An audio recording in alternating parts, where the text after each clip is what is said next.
All right, me too. Oh, and you want me to grab my local? Yeah. Okay. Do I need to give you a permission on that? Oh no, I was grabbing my local Oh, audio. oh, Do do you want your me to local, grab local. Okay. local? Do you want me to grab local Zoom as well? It's fine. This is, I haven't had an issue yet, so. Okay, cool. Okay. This All is right. time enough. Oh, I'll just, yeah. Sorry. That's no problem.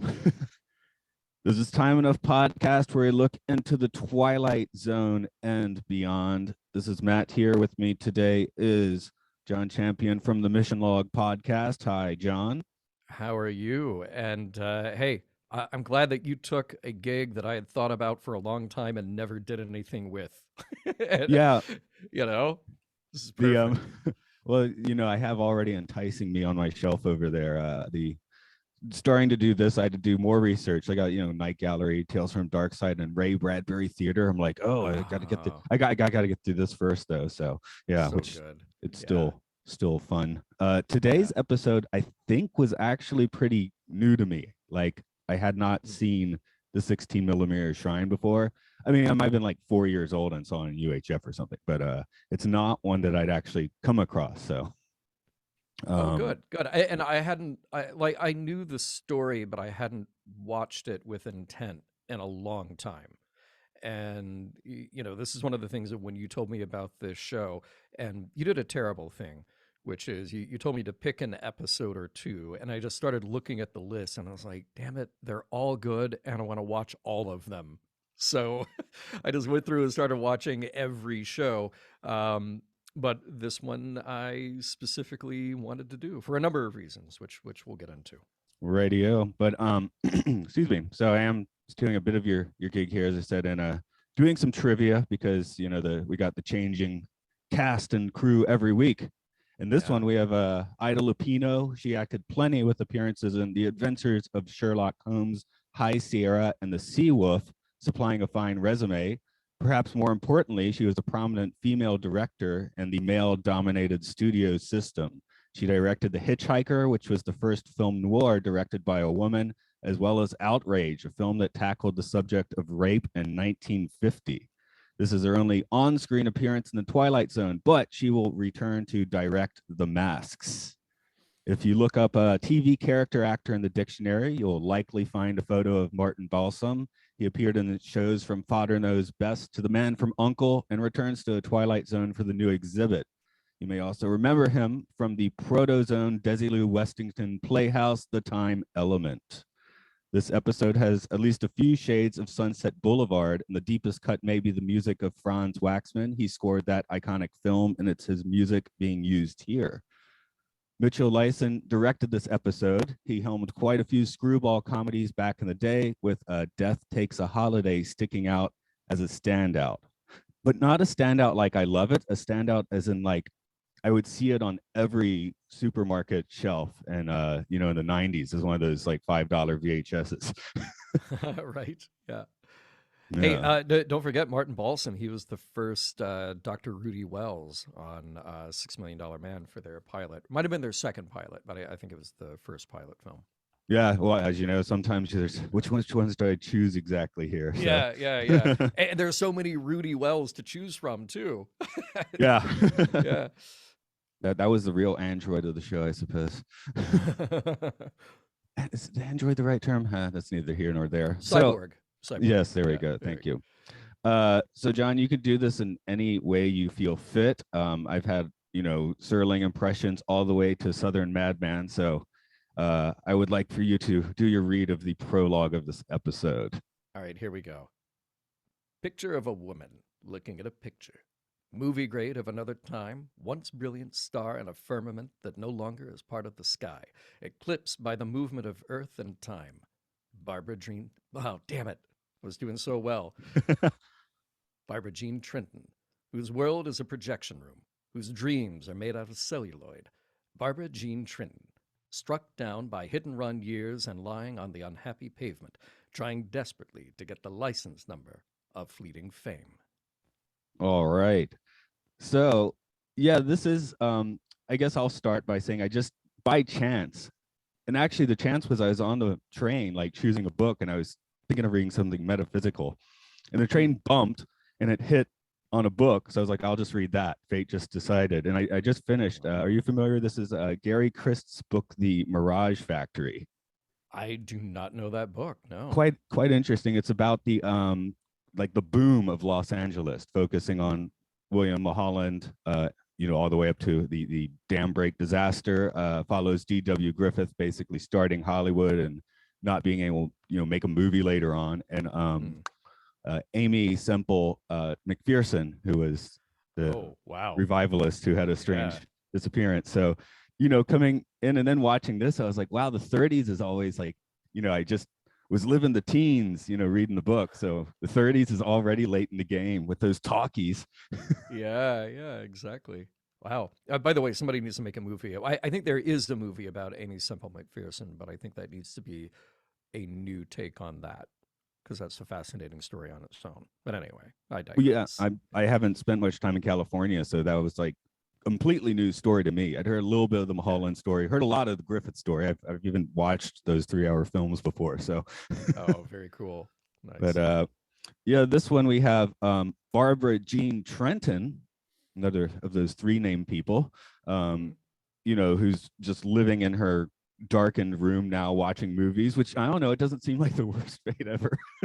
No, I mean, look, she's got a nice home, clearly, and she was this huge star. But what she's lacking in is a supportive social network. I think there's a kind of isolation that comes with fame anyway, and then famously the Hollywood star system at the time would chew people up, spit them out once you're done with them. All those quote unquote friends that you had are gone because they've moved on to the next project.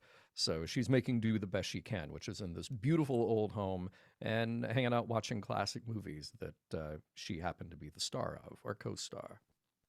But in 1960 or 59, I guess it was filmed in 59, but I guess that was a pretty out there weird thing to do, but we all do it now.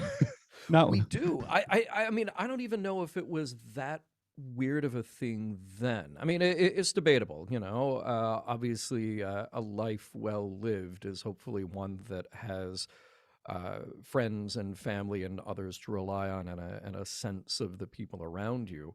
But there's also something to be said for creating the life that you want and making do with the best of what you have. We do tend to, well, we were all forced to cocoon last year, you know, stay indoors and binge watch, and so that's not that out of the ordinary. But I would have to imagine that even then, in the 50s, certainly people were sounding the alarm of, oh, look, people are staying inside watching TV now and not getting out, or people would go to the movies and hang out and lose themselves in the adventure on screen and forget the real world for a couple hours. Yeah, like for me, it's kind of weird. Before about 9 or 10 p.m., I'm always going to read a book. After 9 or Mm-hmm. 10 p.m., I'm not going to read a book and watch something. So it's Mm-hmm. pretty rare that I watch something during the day, Yeah, right. Yeah. which I mean, I don't know, maybe that's a good balance. A lot of the things here, about 20 years ago, I had a friend. She was a film historian, just, very obsessed with Carol Lombard. So you'd hang out her place and she'd have the Oh, Art yeah. Deco stuff, and the gin was in the crystal decanters and stuff. So I Yeah. could I kind of feel Yeah. like that was the social scene that Miss Trenton is looking for here. Sure. Sure. Yeah. Like I said, I do respect that at some level. It's just like create the world around you that you want to live in, you know? So she wants to live with this sense of elegance, even if it's maybe starting to fade and crack a bit. Okay. More power to her.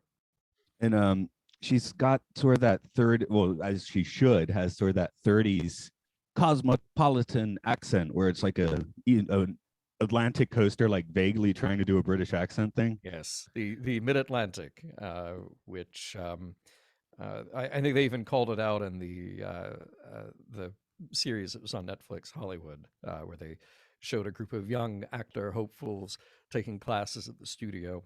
What is the accent? It's Mid Atlantic, and who lives in the Mid Atlantic? Nobody, because you're creating a neutral accent. that anybody, whether it's a European audience or an American audience, can understand. And some people made it their own. Some people shifted a little bit, famously like Katharine Hepburn, Cary Grant. These are people who had and typified that accent. Look, as somebody from Birmingham, Alabama, I've been told that I have an accent that doesn't belong. So I know what that feels like. Yeah, being out of the states, I think I've mostly flattened my accent. I never really had much of a southern twang to begin with, but Yeah. sometimes I'll just find myself like suddenly, wow, what's that? You know, like coming at like you usually get a weird look or two from that sort of thing. Right. The other thing with her accent is my grandmother was born in 1912 and had this Mm. same accent. So Oh, actually, hers wow. was very much the Margaret Dumont sound. So Very cool. Very maybe cool. slightly Well, less annoyed sounding, but my grandparents on my father's side were both born in rural Georgia, and let me tell you, they had distinctively Southern accents. I'm the oddball for sure. I was thinking also, I just said I read the book with the teens and the 20s, the silent film period, with the early sound films being pretty terrible. I mean, not terrible, but you couldn't, you had to hide the microphone and you couldn't move the camera, any of that sort of thing. So Hmm. I'm wondering what exactly is the golden age of film. So having Yeah. already made, oh, go ahead. Oh no, I mean that's such a good question, and honestly, I think that every age has its own sort of mini golden age. You know, the nice thing about the 1930s is that there were a lot of movies being made. The bad thing about the 1930s is that there were also a lot of bad films being made in and among that. So go back a generation prior, and you had the three greats, Chaplin, Lloyd, and Keaton, who were given free reign to create their own projects, star in their own projects. So I think there was a lot more creativity then. But in the rise of the studio system, the 1930s was a golden age because it was turning from an art into an industry. And even though you had that drive for commercial success, there was so much being created that even up into the early 40s, a masterpiece was bound to slip through the cracks. A movie like Casablanca, which is purely studio driven. It is just literally put everybody to work. Go get a writer, go get a director, go get actors, go make a movie. But genius can come from it. Yeah, I was going to answer the question myself with something slightly more specific, having Oh, already please, mentioned. please. Sorry about that. Oh, no problem at all. I was just going to say, having already mentioned Margaret Dumont, for me, the absolute golden age for studio Hollywood would be from about the time Horse Feathers came out to about the time Duck Soup came out. Ah, The reason and for it's that being just that, that. It just, well, right. I think that's a 2 or 3 year period. I Yeah, think Monkey yeah. Business was made in between. Animal Crackers is great. It's just really flat looking, but I feel like a Duck Soup is right where the Hays Code kicks in. Mm-hmm. So Mm-hmm. I was Yeah. looking online a few days ago at all these pre-Hays Code films, and yeah, that by that time there was about 2 year period where they had the camera moving again, and Yeah. they could actually have like, I mean, to the modern eye, it's not sex and violence, but of course at the time it was quite Sure. riveting in that sense of the word, I suppose. Yeah. Yeah. For good reason. Yeah, obviously the Hayes Code was just a huge blight on the arts, and well, the film industry specifically, but it was a terrible thing. But I really enjoy seeing, like, I watched the original Mystery at the Wax Museum not that long ago. That's the movie that Vincent Price later remade, and it was cool because it was right before the Hayes Code, but they went all out, and it was two strip color. There was there were gruesome effects. There wasn't sex per se, but there was sexiness in there. And, one of the things that changed when they did the remake in the whatever it was, late 50s, early 60s, like one of the lead characters in the original was a drug addict. And like that just completely gets cut later Yeah. on. It's like, oh, they may have had one too many drinks, but that period right before the Hayes Code kicks in, yeah, they just went all out. I mean, you say pre-Hays Code, and the first thing that comes to my mind is just some, shoddy apartment where the couple, married or not, do share the same bed. So Oh yeah, sure, sure. Yeah. because that went out the window for quite a while. So Yep. Indeed.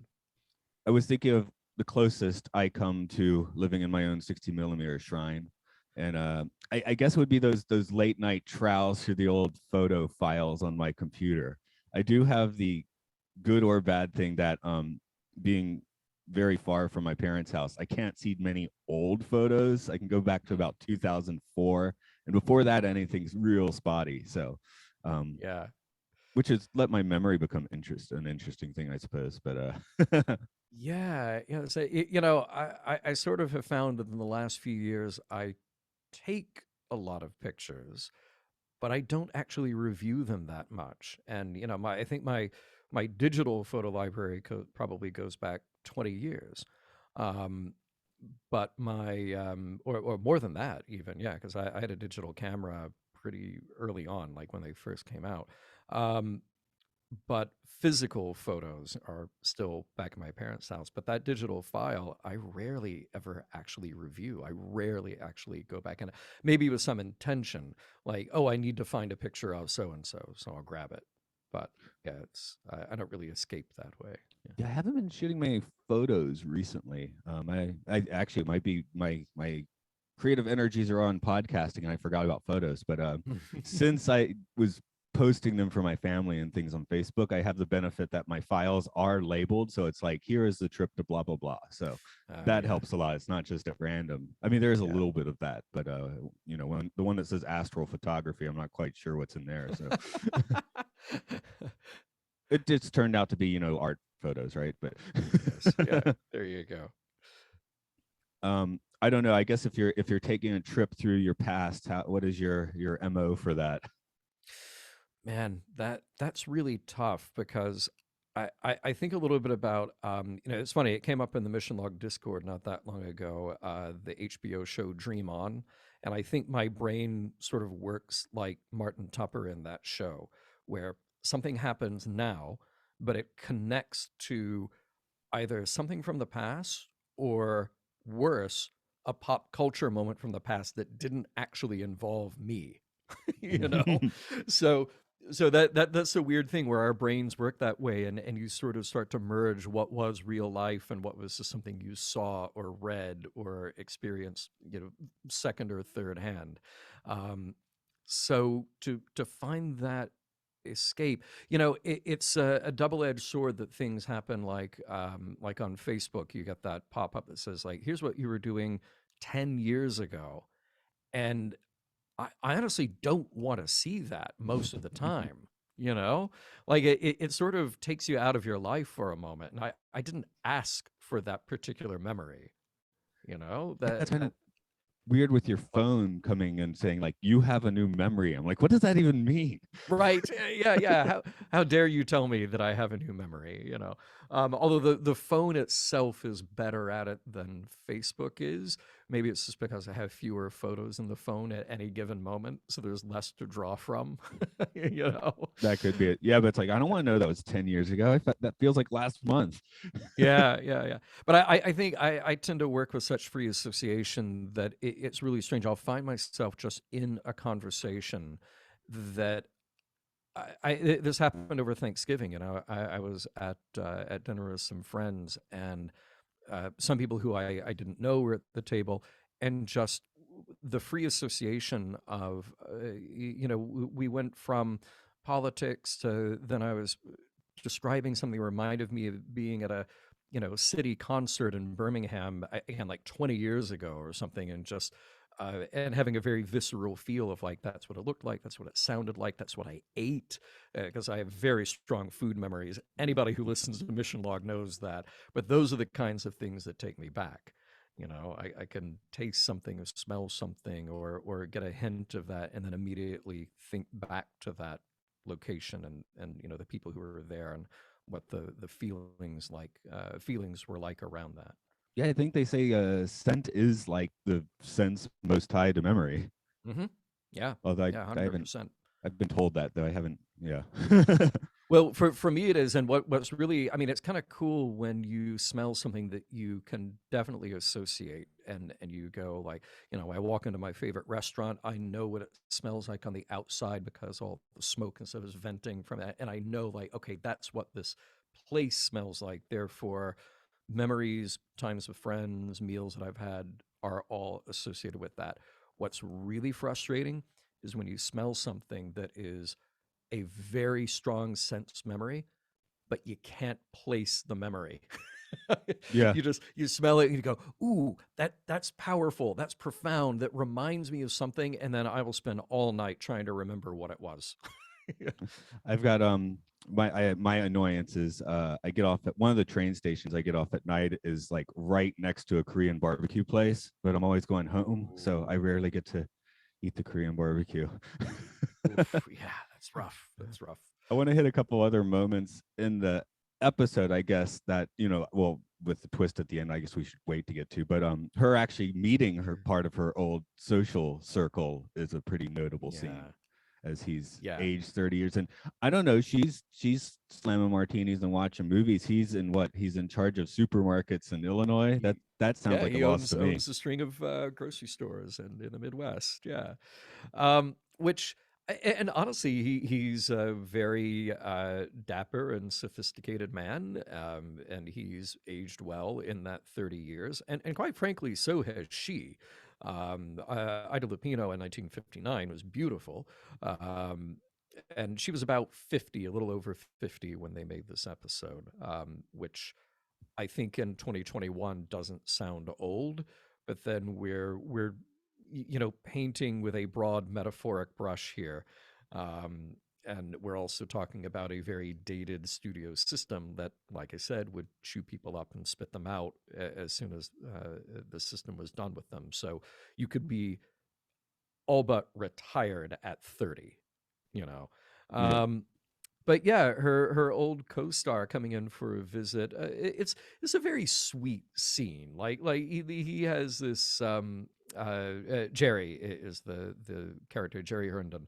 Um, he has this kindness and this sympathy toward her that I know that I feel, and I hope this episode elicits from the audience as well.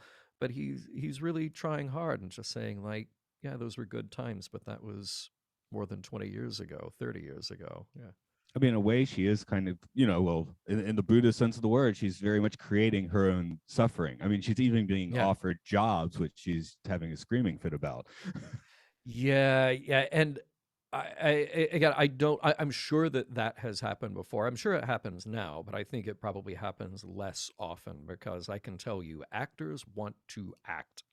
Yeah. They want to perform. They want to be working, and it is very rare that somebody would turn down a role out of that kind of vanity. Because you could take that role as the mother and really make it something. And to Ida Lupino's credit, I mean, you said it. She worked as a director throughout her career and continued to act. I think her last acting credit was like in 1979 or something. So she continued to work quite a bit. Yeah, we are looking at Barbara's neurosis here, and not Yeah. Ida's, obviously. Yeah, Um, exactly. Yeah. so yeah, because I'm like, well, she's got a lot going for her here. So Yeah. I almost wondered if they should have, I don't know, maybe gone a little wackier with the age makeup, or even had like Mhm. two. Would it this be a stronger or weaker episode if the 50-year-old Barbara was relatively, you know, downtrodden looking? Yeah. See, that's a tough thing. I think this episode does such a good job of playing with your sympathies in that you feel bad for her, but she's also kind of a terror, you know. Right. So you have to constantly be wondering, like, okay, does my heart break for her, or is she just being terrible to everybody around her? So we need to suspend a bit of our sympathy. And it's like, if she was too old and run down, then we might feel too strongly one way. If she was too kind of young and fresh and had it all together, then we might feel another way too strongly. And I guess the problem in producing a show like this is, okay, you have somebody like Ida Lupino, you don't want to hide her in a ton of makeup, and you don't want to recast when you don't really have to. So just like go with the power of the performer that you've got and let her do her thing and let the audience suspend their disbelief a little bit. Like, oh, okay, on screen, that was her 25 plus years ago, but in the room, this is her now. And even if she's 50, 51 years old now, we can think that she has been suffering with this for 20 years, this feeling of being detached from the industry and detached from her quote unquote friends who may or may not be the best for her. Yeah, my specific note on it was basically if we remove the psychotic narcissistic qualities, I'm probably on Barbara Jean's side. But that is a major block in the way of Yeah. that. She Um, is her own worst enemy. I mean, there's no question about it because she's got like Mr. Weiss, Martin Balsam's character, is very sympathetic and he's there to help and he cares about her. And even at the studio, like just yeah, look here's this opportunity to get back to work. Just take it. You know, they are actually working for her. They are actually pulling for her, but she's the one who sets up those blocks. yes. Of course, the episode ends with her finally getting to have her party with all of her old friends, Yeah. basically in the Twilight Zone. I do like it takes a while before we see the image. And I was really noticing. I actually do watch. These are 25 minutes. I actually do watch these several times before you get into Oh yeah. these. And Oh yeah. there's such a nice creepy film flicker on the two. Gasping at what they're seeing. So Yeah. Well, and by the way, her housekeeper who comes in a couple of times with the tea service tray. That is Chekhov's tea service because you see it and you know that it has to fall out of her hands with a scream at some point. Like that is just the rule. So, but they do it. I mean, that's something that I love about the Twilight Zone anyway, is that practically any episode in any scene you can pull off a beautiful still. Like it is so photographic and it's so evocative moment to moment. And that scene with the flickering light in the dark room, you absolutely have to have. and something I've already, and this is a good twist. This is a great one Mhm. where she's now on the screen with all her old friends. But we've made the note in a few episodes already. Sometimes the twist is like, I mean, everybody knows it already, or Yeah. I mean, this one is almost obvious, but the fact is, it's the rest of the episode that really makes the thing stand up. That's something. Well, again, I blame you that because you came up with the show idea. I thought, well, I can't just watch one episode of Twilight Zone. I need to watch them all, and Twilight Zone is full of masterpieces, but it's also full of episodes where, like, the point of the episode is the twist, and when you've got 25 or 24 minutes to burn until you get to the twist, you're just sort of marking time until you get there. Doesn't mean that it's not a good twist, and it doesn't mean that the performers aren't good, but sometimes that pacing just feels off. It's like something you could almost have just told in a short film, like an 8 to 10 minute short film.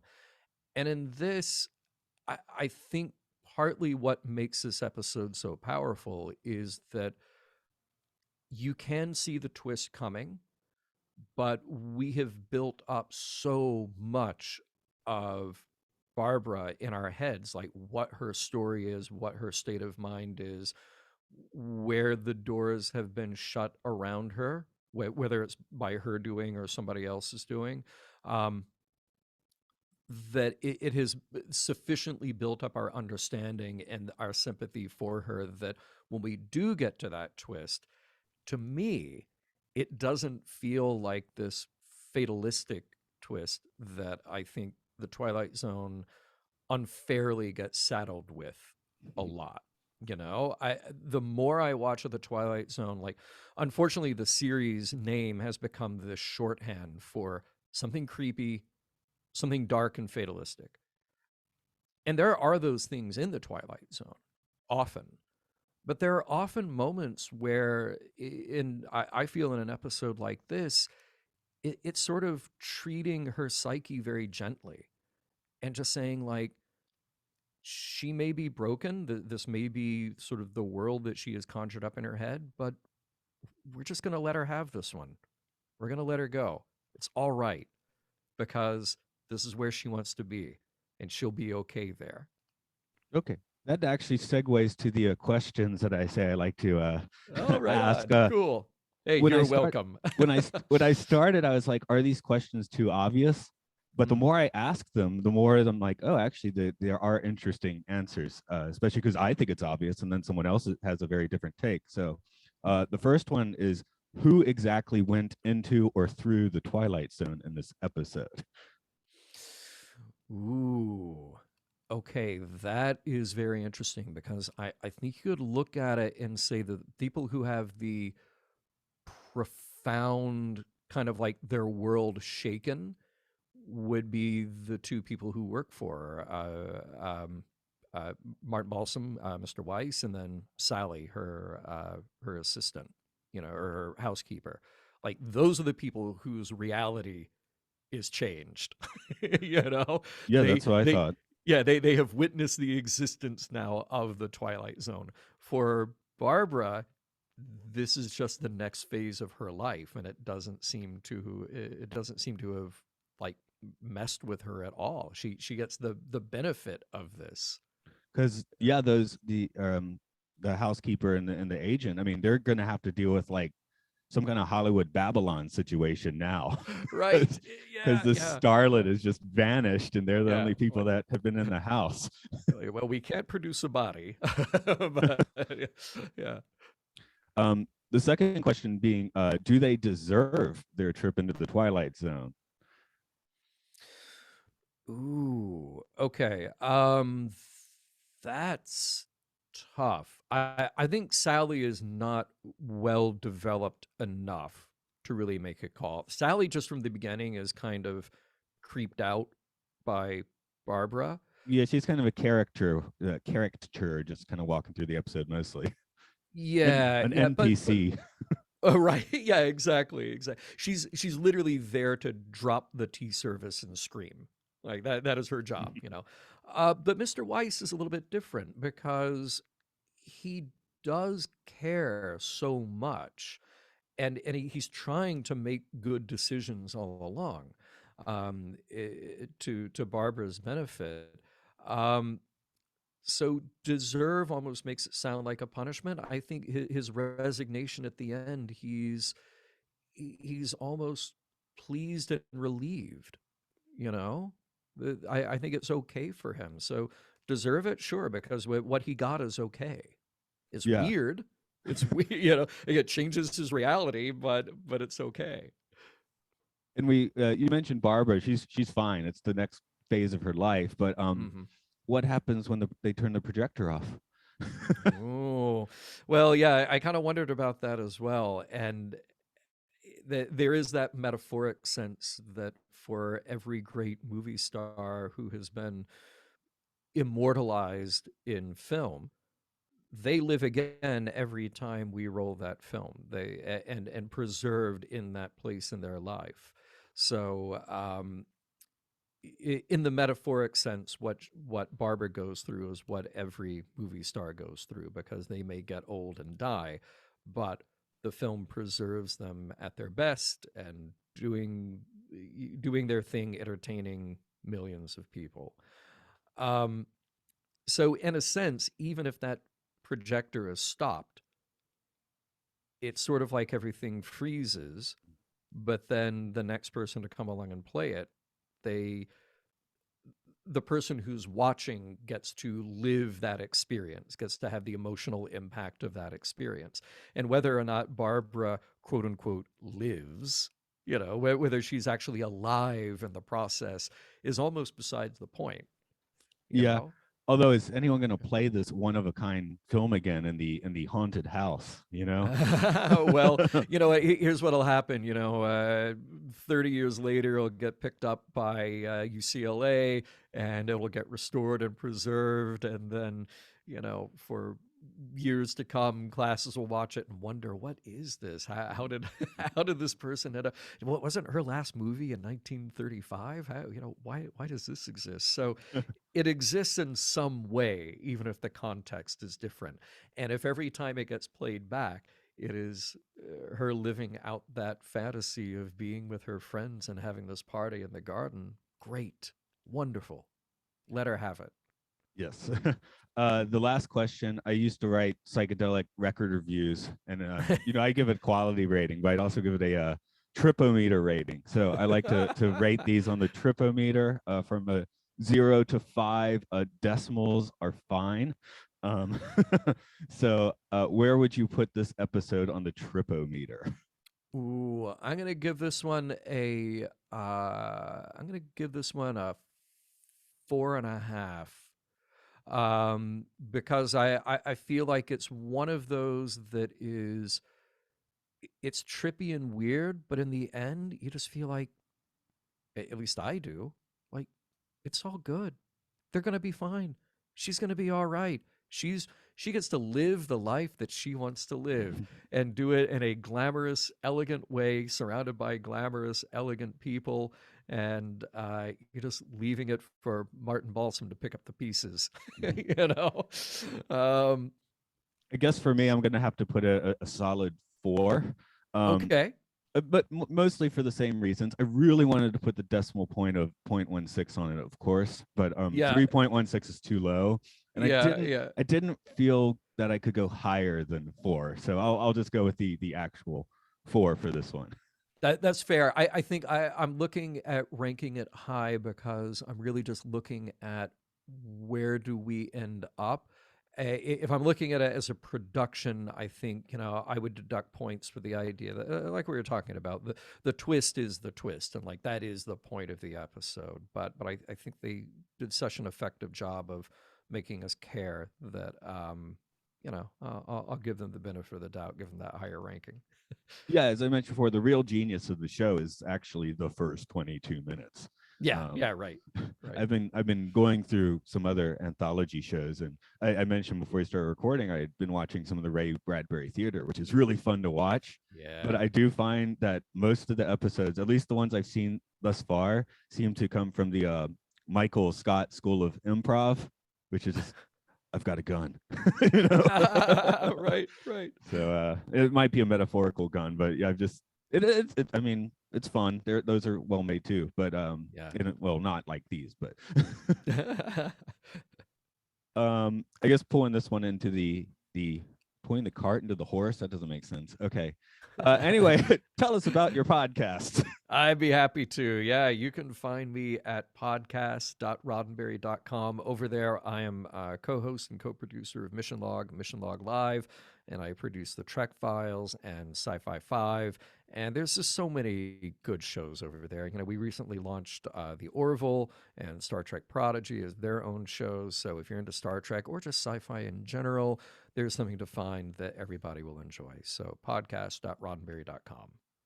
This one is Time Enough Podcast. It's Time Enough Pod on Twitter, Time Enough Podcast on Facebook. This is, I guess you're hearing this, it's December 27th or later. I really hope we're on Apple Podcasts by then, but because I haven't started listening to my own podcast yet, because that's how I listen to podcasts. Well, fingers crossed. We'll Right, get right. there. Yeah. Well, I do have the benefit that they're also on my hard drive if I really want Good. to. So, okay. Well, I hope to see you all in the movie someday, literally.